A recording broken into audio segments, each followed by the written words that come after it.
Assalamualaikum warahmatullahi wabarakatuh semuanya. Perkenalkan, nama saya Lintang Ardiansyah.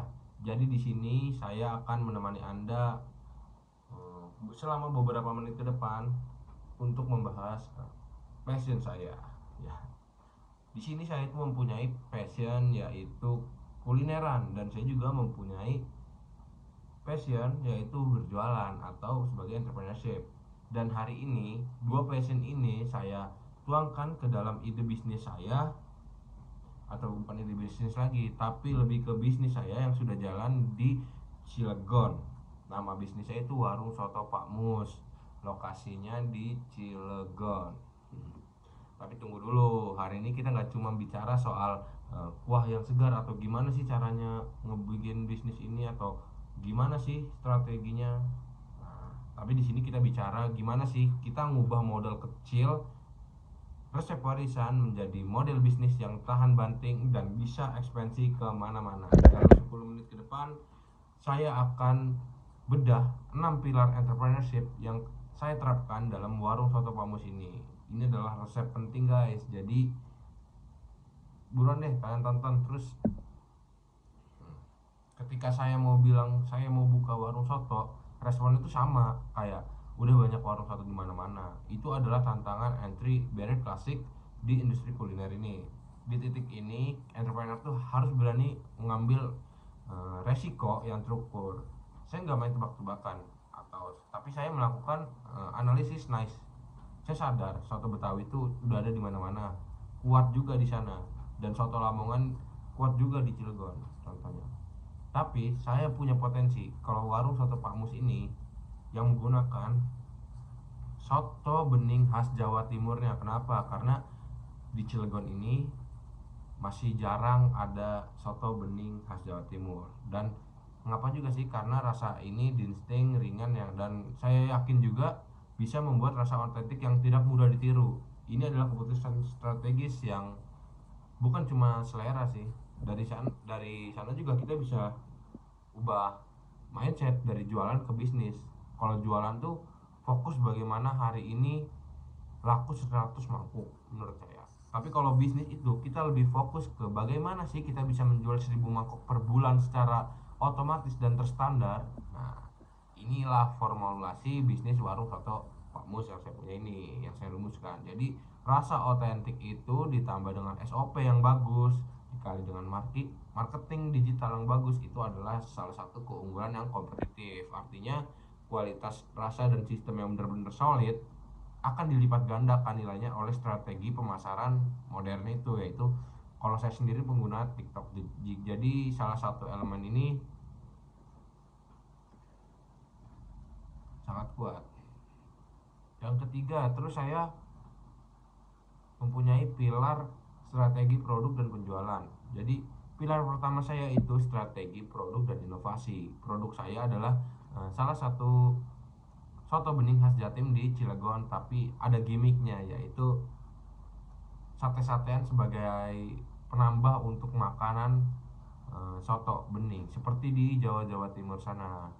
Ini bukan cuma variasi, tapi ini adalah strategi finansial. Ketika pelanggan melihat soto bening itu yang segar, lalu mereka disajikan dengan sate usus, sate paru, sate telur puyuh, atau itu menciptakan dorongan tambahan untuk menambah selera makan mereka. Jadi secara bisnis ini langsung menaikkan ATV atau average transaction value atau nilai transaksi rata-rata. Studi kasusnya kami tuh pernah coba gak adain sate-satean selama seminggu. Tahukah kalian, pendapatan kita turun guys, 25, hampir 25%. Ini membuktikan juga bahwa sate-satean itu bukan cuma pelengkap, tapi bisa menciptakan nilai profit yang krusial. Dan pilar operasional dan pelanggan, yang pertama tuh, yang kedua tuh kuncinya menurut saya yaitu customer experience. Pilar kedua ini manajemen pengalaman pelanggan. Nah, kita kita nggak bisa bersaing harga dengan warung tenda, atau jadi kami bersaingnya dengan apa? Dengan kenyamanan dan kualitas yang kami punya. Jadi ketika customer itu masuk, mereka nyaman dan mereka merasa merasa kualitasnya ini bener-bener bagus banget sih di sini. Nah, kita bakal jamin itu di warung soto Pamus itu. Nah, Kami investasi juga di kebersihan warung dan kamar mandi serta sinyal wifi yang bisa membantu Anda jika Anda tidak ada internet. Yang penting tuh di warung saya yang punya tuh higienis lah. Bukan soal biaya, tapi ini adalah salah satu investasi brand trust. Selain itu, pelayanan tuh udah kami atur supaya gimana sih karyawan tuh bisa menjaga pelayanan tuh harus tulus. Saya berusaha hafal menu favorit pelanggan setia. Ketika pelanggan merasa dihargai dan melihat tempatnya itu bersih, mereka tuh gak cuma datang lagi, tapi mereka tuh jadi agen marketing gratis kita. Mereka tuh pasti bakal cerita ke teman-temannya kayak, itu tuh ada soto nya nih, nanti pasti datang. Dan itulah. Dan menurut saya yang pilar ketiganya yaitu konsistensi dan sistem building. Ini adalah bagian yang paling menjamukan tapi paling penting untuk entrepreneur yang mau besar. Konsistensi rasa itu tuh penting banget, yang dicapai melalui SOP yang ketat pastinya. Berapa gram garam atau berapa lama merebus ayam atau semua harus ada angkanya guys. Jadi bukan cuma soal feeling chef, tapi soal matematika bisnis. SOP itu adalah cetak biru blueprint yang memungkinkan kita kelak membuka cabang kedua atau menjual lisensi franchise tanpa rasa takut untuk tidak konsisten nanti rasanya. Kami juga fokus pada manajemen supply chain, yaitu membangun hubungan baik dengan pemasok rempah lokal. Sepertinya kayak supaya apa sih? Agar harga pokok penjualan itu stabil dan kualitasnya bahan bakunya terjamin, supaya nanti profitnya bakal lebih ini. Terus yang keempat menurut saya itu ada inovasi dan adaptasi cepat. Kami menerapkan prinsip learn startup mulai dari yang kecil lalu bergerak cepat. Digital di era sekarang, digital adoption atau TikTok itu awal tuh saya juga skeptis kayak gimana ya, tapi saya sadar kalau TikTok itu adalah platform murah untuk video marketing. Saya cuma membuat konten untuk menunjukkan kehangatan warung dan BTS lagi memasak. Hasilnya apa? Tapi saya sudah lakukan, hasilnya itu ada akuisisi pelanggan muda naik 40% tanpa biaya iklan yang besar. Jadi ini membuktikan juga kalau bisnis saya nggak ada di online, ya saya nggak bisa ada di mana-mana. Orang-orang tuh susah taunya. Yang kedua itu cash flow disiplin. Nah, saya pernah keliru tuh. Uang warung saya pakai buat pribadi awalnya, dan ini kesalahan yang fatal banget. Sekarang saya mulai disiplin kalau kita memisahkan uang bisnis dan uang keuangan personal. Jadi bisnis itu harus dihitung profitnya, bukan sekedar ramai aja.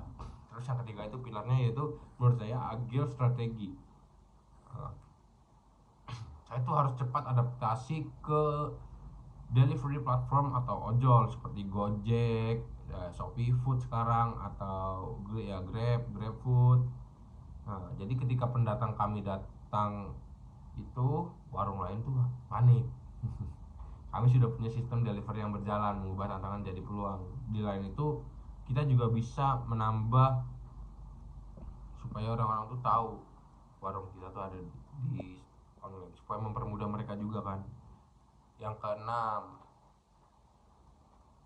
ya tapi paling itu aja sih menurut dari saya. Teman-teman di bisnis saya ini mengajarkan bahwa entrepreneurship itu bukan melulu soal ide yang gila, tapi tentang disiplin dan eksekusi harian yang bagus dan kemauan untuk beradaptasi.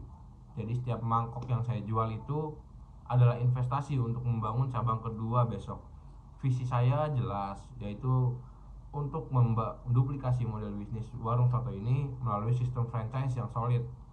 Saya mempunyai keinginan untuk membuktikan bahwa kuliner lokal itu juga dengan manajemen modern yang bagus bisa menjadi brand nasional yang keren. Jadi baik lagi ke passion. Apapun passion Anda, bisa jadi kopi, fashion, atau coding, atau dan lain-lain. Jangan pernah takut untuk memulai. Terima kasih atas waktu dan perhatiannya. Jangan lupa kalau sedang lapar, mampir kemana? Ke warung soto Bang Mas. Assalamualaikum warahmatullahi wabarakatuh.